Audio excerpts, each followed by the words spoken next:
வணக்கம், welcome to Anna IAS academy.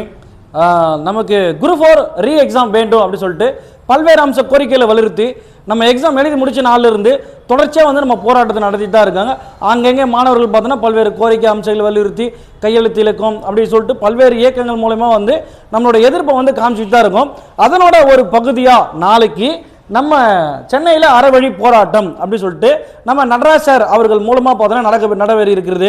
இந்த போராட்டத்தோட முக்கியமான கோரிக்கைகள் என்ன வைக்கிறாங்கன்னா, குரூப் 4 தேர்வு மறு தேர்வு வேண்டும்.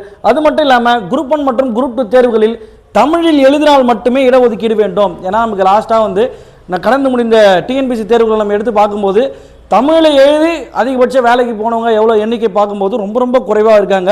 அதன் அடிப்படையில் தமிழில் எழுதவங்களுக்கு பிஎஸ்டி மட்டும் இடஒதுக்கீடு கொடுக்கணும். ஏன்னா நிறைய பேர் என்ன பண்ணுறாங்க, பிஎஸ்டின்னு சொல்லிட்டு ஒரு சர்டிஃபிகேட் வாங்கிட்டு இங்கிலீஷ்லேயே எழுதி நம்ம அந்த இடஒதுக்கீடு முறையை பெற்று போகிறாங்க.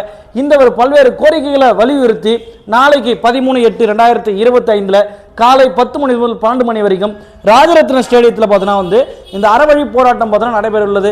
இந்த போராட்டத்துக்கு நீங்கள் வில்லிங் இல்லை, நான் இதோட எதிர்ப்பை நான் தெரிவிக்கணும் அப்படின்னு சொல்லிட்டு விருப்பம் இருக்குங்க, நீங்கள் நாளைக்கு அங்கே போயிட்டு உங்களோட விருப்பத்தை தெரிவிச்சுக்குங்க.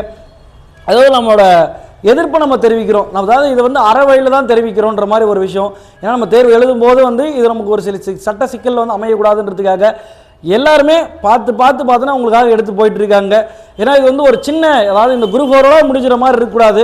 உங்களுக்கு அடுத்தடுத்த தேர்வுகளும் பார்த்தோன்னா இந்த எதிரொலி இருக்கணும். அந்த தமிழ் எலிஜிபிலிட்டின்னும் போது, தமிழ் தேர்வுன்னும் போது சரி, அதோட தரத்தை கரெக்டாக நம்ம மாணவர்கள், தமிழ் மாணவர்கள், படித்த மாணவர்கள் பயன்பெற மாதிரி வைக்கணும்னு சொல்லிட்டு இந்த போராட்டத்துக்கு யாரெல்லாம் விளங்கி இருக்கீங்களோ நீங்கள் எல்லாரும் போய் பங்கேற்குமாறு என் சார்பாக நான் கேட்டுக்கொள்கிறேன். தேங்க்யூ.